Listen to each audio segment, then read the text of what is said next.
dear students. Last class we were discussing about the micelles formation, mechanism of micelles formation and the preparation of colloids, etc. Today is the purification of colloids. Purification means what? Removal of impurities. Okay. Colloids also containing impurities like electrolytes. Okay. And the impurities are known as crystalloids. What is the name of impurities? It is known as crystalloids. Okay. So the impurities present in the colloids is named as crystalloids. Okay. So several methods are there to remove the impurities or crystalloids present in the colloids. First method is dialysis. What is the first method? Dialysis. Okay.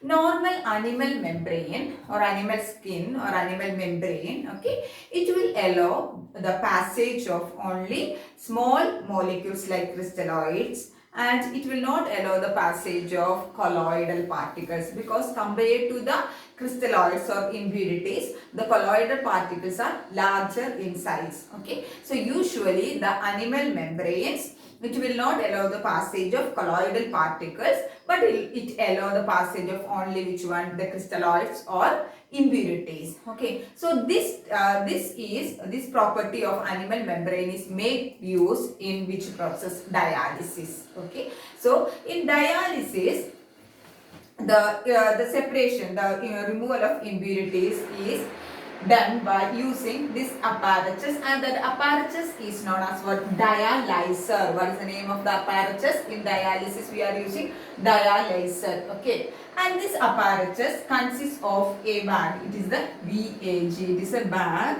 and this bag is made up of parchment or cellophane. Parchment means it is a membrane, thin membrane made up of animal skin. Okay, and cellophane means what? It is a membrane made up of cellulose. Okay, so the dialyzer is the apparatus used for the dialysis. So that dialyzer consists of a bag that is made up of cellophane or parchment, and this bag, it will allow only the passage of crystalloids, because crystalloids are small. That means in the bag, in this bag, that membrane, it is very small holes or pores are there. So that is why it will allow only the passage of which one? The crystalloids or impurities. Okay, it will not allow the passage of which one? Our colloids or salt. And this bag is immersed or dipped. You can see this is the bag and it is immersed or dipped in water. This is the water and it is a tank. Okay, so this bag is dipped in a tank in which the water is circulating. Okay, so this is the parchment or cellophane bag. That bag is dipped or immersed in a tank. TANK. It is a tank in which the water is circulating. So you can see here the water, inlet for water. So this is the water. Okay, and this you can see the outlet. Okay, here also we can see the water. Okay, and here inside the bag we have to take the impure colloidal solution. That means the colloidal solution that containing impurities, that is crystalloids, we have to take inside it. After some time, what will happen? This is the crystalloids or impurities, that is small in size, you can see, but this one big one, that is the our colloid or salt. Okay, so after some time what will happen is, because this membrane, this is the parchment or cellophane membrane, it allow the passage of crystalloids or impurities, because it is small in size, so it will come out. So you can see some impurities I marked here. Okay, and we can collect through this outlet. And our colloids, because it cannot pass outside through the membrane, it will be remain inside the bag. Okay, so we can collect our pure colloidal solution from the bag, and the impurities are we can remove through the outlet here. Okay, so the dialyzer consists of a bag made up of parchment or cellophane, and it is dipped in a tank that in which the water is circulated. Okay, so after some time what will happen? The smaller crystalloids or impurities will come out from the bag, and our pure colloids will be remain inside the which one? Inside the bag. Okay, so the process, how we can define dialysis? The process of The process of purification of colloids using a special type of membrane is known as what? Dialysis. Okay. So what is dialysis? It is a process of purification of colloids, or it is a process of removal of crystalloids or impurities from a colloids using a special type of membrane is known as what? Dialysis. And the apparatus used for this is known as what? Dialyzer. Clear?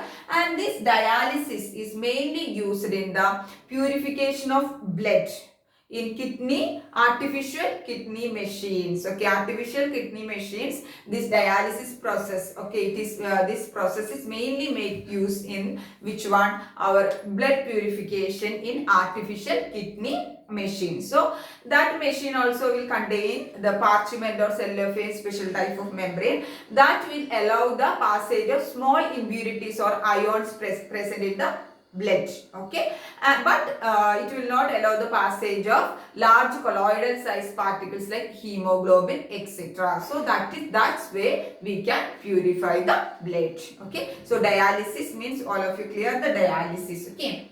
Then second method is electrodialysis. Electrodialysis means, from the name itself it is there, dialysis with electric field. That means the normal dialysis process is very slow. So to improve the speed of dialysis, we can apply the electric field across the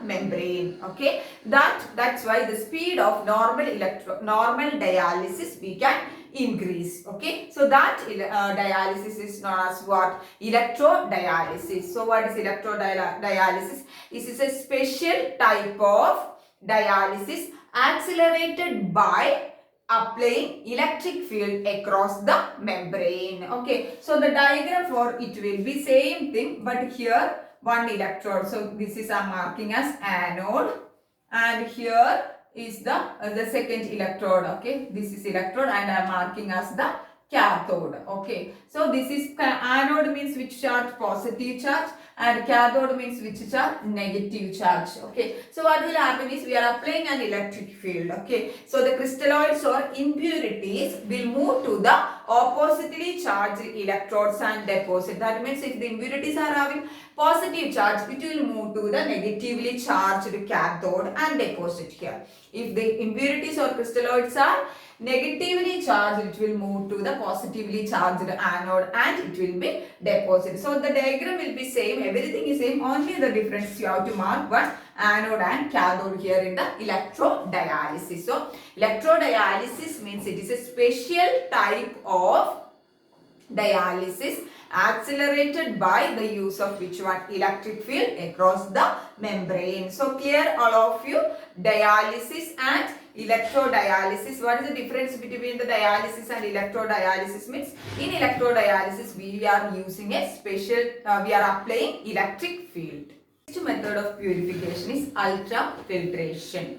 Ultrafiltration means it is using a special type of filter paper. If you are taking a normal filter paper, the size of pores present in the normal filter paper is larger. So it will allow the passage of both crystalloids. Crystalloids means impurities and also colloids. So the normal filter paper we cannot use for the purification of colloids. So we are reducing the pore size of the filter paper, normal filter paper, by dipping that in colloidon or gelatin.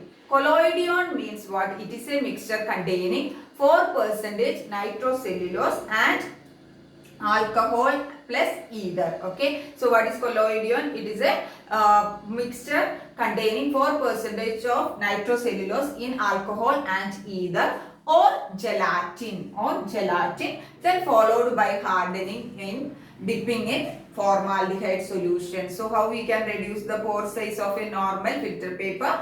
By dipping the normal filter paper in colloidon or gelatin and followed by hardening using formaldehyde solution. So the pore size of the normal filter, the size of the pores normal filter paper will be reduced. Okay, so that filter paper we can use for the purification of colloids. Okay, so that filter paper, special filter paper is known as what? Ultra filters. What is the name of that special filter paper?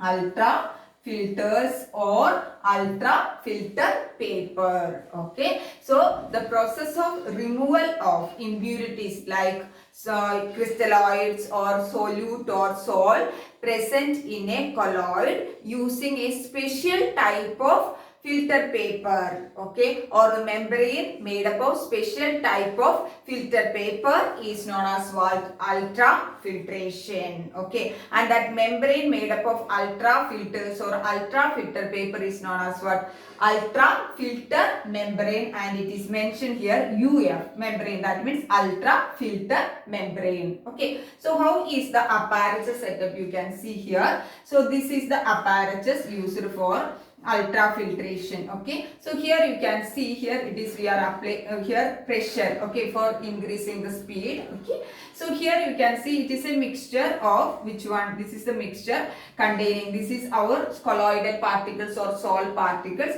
and it contain, you can see here in blue I marked, that is a small particles, that is crystalloids. Okay, so it is a colloidal particle containing the impurities. Okay, so this is our which one? The ultra filter paper, the membrane made up of ultra filter paper, and it is known as the UF membrane, and this membrane allow only the passage of our which one? The crystalloids. You can see here blue I mark, that is the impurities, that is the crystalloids here. So these crystalloids only pass through the UF membrane or ultra filter membrane, and our colloids or salt particle will remain here. Okay, so these crystalloids or impurities are we can collect here. So we will get the pure colloidal or salt solution or salt particle here, and here we will get the impurities or crystalloids present in the colloidal solution. Okay, usually the ultrafiltration is very slow, so we can increase the speed of ultrafiltration by applying pressure here. So that is why it is given pressure. If you are applying more pressure, the speed of ultrafiltration we can increase. So what is ultrafiltration? Ultrafiltration means what? Purification or removal of crystalloids or solutes or solvent present in a colloidal solution using a special type of papers or using ultra filters is known as what? Ultrafiltration. Okay, so here what is ultrafiltration? It is a purification or it is a removal of impurities like crystalloid, solute or solvent present in a colloidal solution using ultra filters or ultra filter paper is known as what? Ultrafiltration. So these are the main three methods for the purification. First one was dialysis, second one is electrodialysis, and the third one was ultrafiltration. Okay, next we are moving to the properties of colloids. The first property is colligative properties. First property is which one? Colligative property. Colligative properties. We know colligative properties means it is depending upon the number of particles, number of solute particles or number of particles present in a solution. What are the colligative properties? We discussed detail in solution chapter, that is elevation in boiling point, depression in freezing point, relative lowering of vapor pressure, etc. Okay, if you are comparing a true solution and colloidal particles, we already done that in previous part. Okay, so the size of true solution is less than the colloidal particles. Okay, so the size of the true solution is less than the colloidal particles. Okay, so that is why the number of particles will be more in true solutions. Okay, but if you are taking colloidal particles, it's having more size than the true solution, so number of particles will be less compared to the true solution. That is why they are having low colligative properties, because colligative property is depending upon the number of particles, right? So in case of colloidal particles, what is happening? The size is larger than the true solutions, so that is why the number of particles are also less compared to the true solution. So for the colloidal particles, they are getting low value for all the colligative properties. So for this is the first property, colligative properties was in properties of colloidal solution. First one is colligative properties. So we can generalize like this: the colloidal particles are having lower value for all the colligative properties because the size of colloidal particles are larger than the true solutions. So that is why the number of particles will be less for colloidal particles. So they will have low value for all the colligative properties. Clear all of you? Which one? The ultrafiltration, and which one? The first, the properties of properties of colloids. First one, colligative properties. Property is very important property, that is optical properties, and it is in that the optical properties, it is named as Tyndall effect. Okay, so next property is optical property, and it is also known as Tyndall effect. So what is Tyndall effect means? The scattering means what? All of you know what is scattering. Scattering of light by colloidal particles in a colloidal solution is known as what? Tyndall effect. Okay, we know colloid means it will contain colloidal particles, that is the dissipation phase, and dissipation medium will be there. Okay, so the scattering of light by the colloidal particles in a colloidal solution is known as what? Tyndall effect. Okay, so here you can see this is the source of light, lens. We are passing this light to the colloidal solution. This is the colloidal solution. So what will happen is, if you are observing the light, the path of light is clearly visible, okay, through the colloidal solution. Okay, that means the colloidal particles is scattering the light. Okay, so if you are passing the light from a source, what will happen? The light is scattered by the colloidal particles in the colloidal solution. That is why we can clearly see the path of the light. Okay, so here you can see this is a light. Here it is clearly you can see this is the path of the light, and the path of the light is having which shape? A cone shape. That is why it is known as what? Tyndall cone. Okay, so what is the illuminated path of the light is known as what? Tyndall cone. Okay, so what is Tyndall effect? Tyndall effect means it is the scattering of light by colloidal particles in colloidal solution. Okay, so the path of the light is visible. Okay, so that illuminated path is known as what? Tyndall cone. So the illuminated path in Tyndall effect is known as what? Tyndall cone. So that is having a shape of this shape, cone shape. That is, it is why it is known as Tyndall cone. Clear? And this property is mainly used in ultra microscope. This property of colloidal particles is Tyndall effect is mainly used in an instrument that is known as ultra microscope, and it is developed by a scientist what? Zsigmondy. What is the name of the scientist? Zsigmondy. And the second next thing is, if you are taking true solutions, we know true solutions the particle size is less, okay, compared to the colloids. So that is why they are not showing which one? The Tyndall effect, because the particle size is very small, so they cannot scatter the light. Okay, light. That is why they are not showing Tyndall effect. So with this property, Tyndall effect, we can use to distinguish between a true solution and a colloidal particle. True solution does not exhibit Tyndall effect because the size of the particles in the true solution is very small compared to the colloidal particles. Okay. Next, if you are taking, what are the conditions to show the Tyndall effect? Okay, mainly two conditions are there. First condition means the size or diameter of the colloidal particle or dissipation phase will be not very much small, okay, compared to the almost equal to the wavelength of the light we are using. Okay, what is the first thing? The diameter or size of the colloidal particles or dissipation phase will be almost same as the wavelength of the light we are using.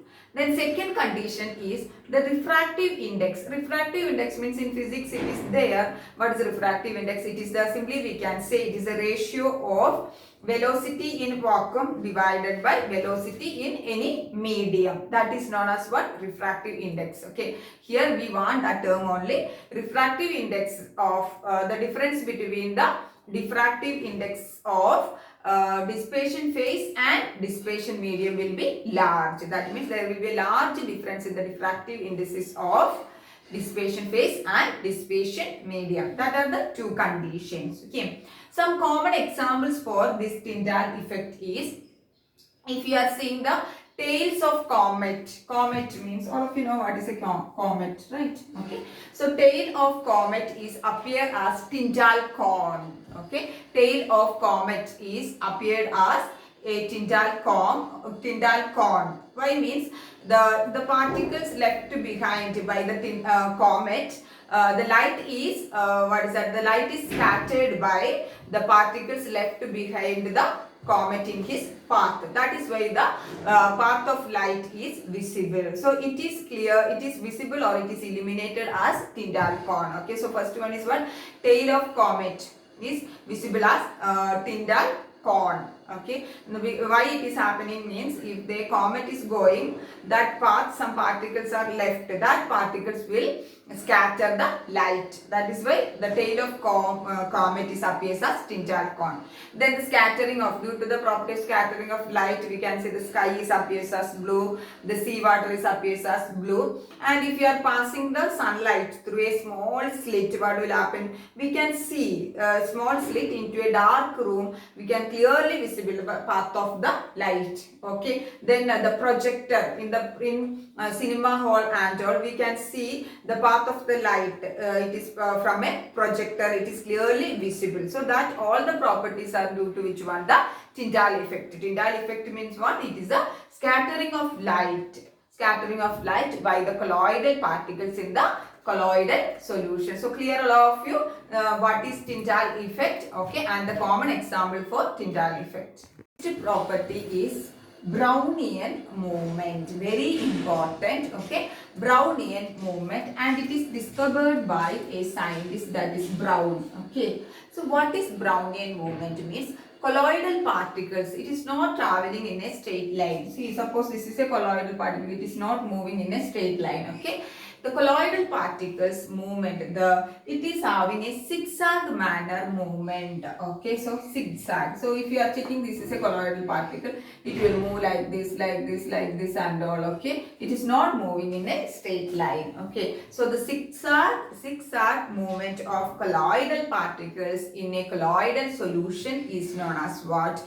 Brownian movement. Okay, so what is called Brownian movement? It is a zigzag movement or motion of colloidal particles in a colloidal solution is known as what? Brownian movement. Okay, so what is the reason for Brownian movement? What is the cause of Brownian movement means? It is due to the continuous bombardment. Bombardment means what? Hitting. Okay, it is due to the continuous bombardment of particles of dispersion medium on colloidal particles or dispersion phase. See here, you can see here, this is our colloidal particle. Colloidal particle also known as dispersion phase. Okay, so this is our dispersion medium. Dispersion medium means what? This is the dispersion medium. Suppose the particles present in the dispersion medium. So what will happen? This is a colloidal particle. So continuously this particles or solvent molecules present in the dispersion medium, continuously it will hit on it. So what will happen? The size of the colloidal particle will be, it will go because it is hitting now. Then again it will try to come back. Then again from here the second one more particle, it will be the particle from the dispersion medium, it will bombard, then it will go again inside. Then so continuously it is happening. So the colloidal particle cannot move in a straight line. Okay, so what is the reason? It is due to the continuous bombardment of dispersion particles present in the dispersion medium or colloidal particles. It is due to the continuous bombardment of particles of dispersion medium on colloidal particle. So that is the Brownian movement. So what is Brownian movement? It is a zigzag movement or zigzag motion of colloidal particles in a colloidal solution. What is the reason? It is due to the continuous bombardment of particles present in a dispersion medium on colloidal particle. Okay. Next property is color. Color of colloidal particle, it is not having a particular color. The color of the colloidal particles will be depending upon the wavelength of the light scattered by the colloidal particles and also the size of the colloidal particles and the nature of the colloidal particle. Okay, so in today's class we discussed mainly about the purification, dialysis, electrodialysis, ultrafiltration, very important. Okay, with the diagram you have to explain. Then second we move to the properties. In that you have to learn the optical properties, that is Tintal effect and Brownian movement. That two properties are very important. Okay, and the reason for the Brownian movement is also important. So clear all of you today's class. Thank you girls.